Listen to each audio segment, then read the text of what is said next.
Fala, jovens gafanhotos, voltamos aqui com a Revolução Francesa. Se você não viu o primeiro vídeo, clica aqui para você ver o primeiro vídeo. Agora nós vamos entrar propriamente dita na Revolução Francesa. O primeiro vídeo foi só uma introdução para falar como é que era a França antes da Revolução. Ela era pobre e tal. Se você não viu o vídeo, assista aqui. Agora, nós paramos nos Estados Gerais. O rei tinha convocado os Estados Gerais para ver como é que ia se proceder a situação da França. Ou ele ia beneficiar a aristocracia ou o terceiro estado. Mas a primeira atitude que o rei tomou ao convocar a Assembleia Geral foi dar chance de mais representantes irem do terceiro estado na Assembleia Geral. Isso já era uma grande coisa para a população da época. O terceiro estado ele precisava de um apoio. Ele pediu um apoio para o primeiro e segundo estado, que era o clero e a nobreza. Depois de um tempo, o clero e a nobreza aceitaram, alguns membros aceitaram apoiar o terceiro estado. E mesmo assim, mas aí o terceiro estado se fortaleceu, só que a aristocracia não queria perder sua força e nem seus privilégios dessa forma de governo. E essas taxações não poderiam aumentar sobre o terceiro estado, porque ele não aceitaria isso.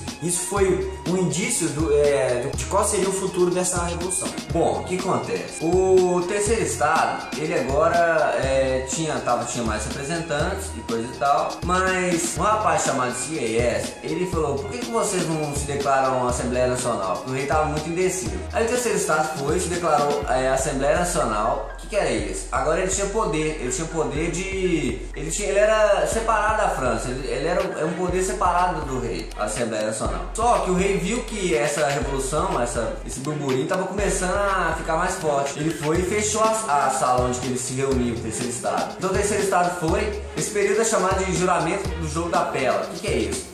Já que o rei tinha fechado a sessão onde o terceiro estado se reuniu, o terceiro estado se reuniu nessa quadra de tênis e juraram que só iriam se separar ou iam ficar juntos até que houvesse uma constituição na França. O rei não queria perder o seu poder dentro da França, então ele não iria aceitar fazer uma constituição. O rei não queria perder seu poder dentro da França, então ele não queria nem que seu poder fosse limitado, então ele era contra essa constituição que eles queriam formar. E a rebelião começou a tomar as ruas, ela saiu de dentro da Assembleia e a população começou a ficar cada vez mais brava com esse rei. O rei não queria perder seu poder nem perder seus privilégios, ele não queria também que seu poder fosse limitado dentro da França. Então ele era totalmente contra essa constituição que seria formada. As rebeliões, começaram a sair de dentro dos palácios e tomaram as ruas. Começaram a ficar cada vez mais agressivas as pessoas dentro da França. O que aconteceu? O rei cercou Versalhes, cercou Paris, dizendo que era para proteção da Assembleia. Mas não era, porque ele queria ter sob o comando dele a cidade. A Assembleia Nacional virou Assembleia Nacional Constituinte, o que era um caminho livre para a monarquia constitucional. Bom, agora com a Assembleia Nacional Constituinte, o terceiro estado virou Assembleia Nacional Constituinte. Agora, na verdade, ele vai poder criar leis. O terceiro estado vai poder criar leis. Então ele vai ser independente do rei mais. Aí o terceiro estado foi e criou, poderia criar as leis, mas o rei cometeu um erro nesse período. O rei tirou o ministro, que era ministro da Economia, o Necker, e colocou o ministro da Economia da sua confiança, da confiança da aristocracia. E isso fez com que a população ficasse mais brava com ele ainda. Aí as ruas começaram a ficar mais violentas e houve um ato épico. O terceiro estado tomou a Bastilha. A Bastilha era um símbolo de poder na época, era um símbolo do absolutismo francês, onde houve torturas, onde as pessoas eram presas, torturadas, era o símbolo do rei. Então, como todo símbolo que tem uma queda, toda revolução tem que ter um símbolo, uma queda de um símbolo. E na França não foi diferente, teve a queda da Bastilha. Bom, com a tomada da Bastilha, o que acontece? As tensões sociais ficaram mais fortes ainda. Então, esse é o período chamado de Grande Medo. O Grande Medo, na verdade, foram fatos que aconteceram na sociedade que por isso deram esse nome. Por exemplo, no campo, as tensões ficaram fortes e houve saques. Houve roubo às padarias por causa da pobreza. Houve queima de documentos que comprovavam alguma dívida do servo. E com isso, o terceiro estado começou a agir. Com esse grande medo, a primeira coisa que foi feita pela Assembleia Nacional Constituinte foi criar uma carta, foi a Declaração de Direitos do Homem e do Cidadão, que ela declarava leis que todos os cidadãos tinham que seguir.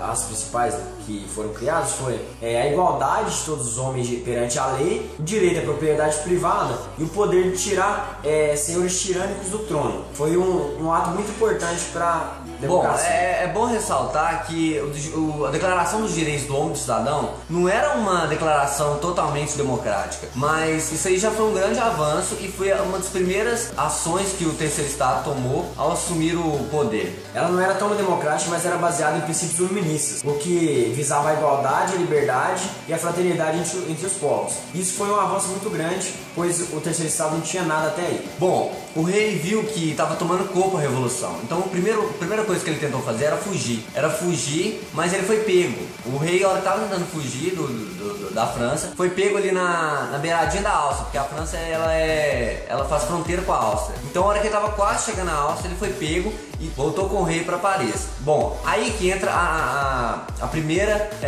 Constituição da França. Antes da tentativa de fuga do rei, da prisão dele, houve o leilão dos bens da igreja, do clero. Isso foi muito bom para os cofres franceses. Isso deu um pouco da restaurada a esses cofres. E após essa passagem, os membros do clero passaram a ganhar, a ser funcionários públicos pela França. Bom, aí voltando, o rei foi levado para Paris, fizeram a primeira Constituição. A Constituição tinha ideais iluministas, ela pregava direito à liberdade de expressão, direito de ir e vir, tinha também liberdade ao culto religioso, tinha um monte de coisa que fez com que essa Revolução Francesa foi uma das mais importantes do mundo. Bom, como eu falei, não era mil maravilhas a primeira Constituição da França. Um dos problemas da primeira Constituição foi que ela foi feita pela alta burguesia. Então, foi levado em consideração para fazer a Constituição os interesses da alta burguesia. Então ela não era totalmente do terceiro Estado. Por exemplo, para você votar, você tinha que receber uma certa renda, que é o voto censitário. E também foi criada a lei de Chapelier. Essa lei fala o seguinte, que eles não poderiam, os grupos sociais não poderiam se juntar para fazer meio que sindicatos, para pressionar um servo, alguma coisa parecida. E por esse motivo foi considerado, não foi tão democrática a primeira Constituição. Mas a partir daí a gente vai começar a monarquia constitucional. Bom, com a primeira Constituição, o rei vai continuar no poder, mas agora ele não vai governar pelos poderes de Deus ou pela vontade dele. Ele vai governar de acordo com as leis agora. O rei, quando entrou no poder com a primeira Constituição, a monarquia constitucional, a primeira coisa, o rei já entrou em tensão. Por quê?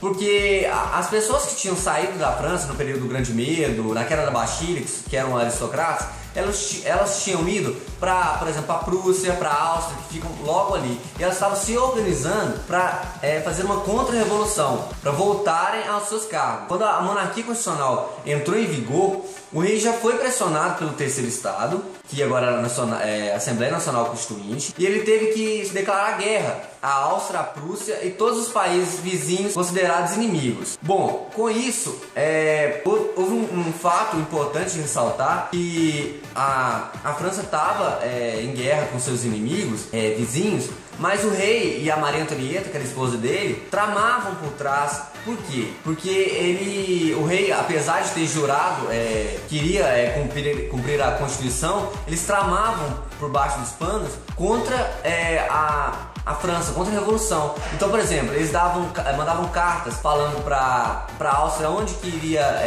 ter táticas de guerra, por exemplo. Já que a Maria Antonieta tinha parentes na Áustria, todos os parentes da Maria Antonieta eram reis da Áustria, o povo tudo da Áustria, então era mais fácil para ela. Então, se a Áustria ganhasse, o rei, na verdade, voltaria ao seu poder, o que não aconteceu. Uma divisão muito importante nessa monarquia constitucional foi essa divisão que pôde ser feita dentro da Assembleia. Foi dividida em girondinos, jacobinos e planícies. Os girondinos eram formados pela aristocracia, os donos de terra, aquele pessoal muito rico. Os jacobinos eram formados por uma classe burguesa, uma classe proletariada, e ela era muito radical, muito radical. Ela queria que o rei fosse morto e queria tomar o poder de qualquer jeito. E um dos membros desses jacobinos era Robespierre. Bom, um fato importante de se saber hoje é que muita gente fala do governo de direita e de esquerda. Esse termo surgiu na Revolução Francesa, onde os girondinos sentavam à direita e os jacobinos sentavam à esquerda. A planície sentava no meio, é bom dizer isso. Robespierre era jacobino, um estudante de direito na época. Ele era um ótimo orador.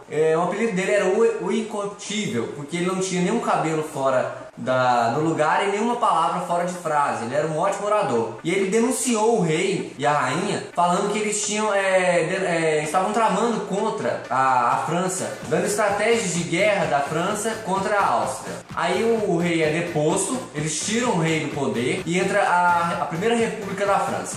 O nosso próximo vídeo vai ser sobre a Convenção e o Diretório, para finalizar a Revolução Francesa. Bom, se você gostou desse vídeo, clique em gostei, compartilhe e se inscreva no canal.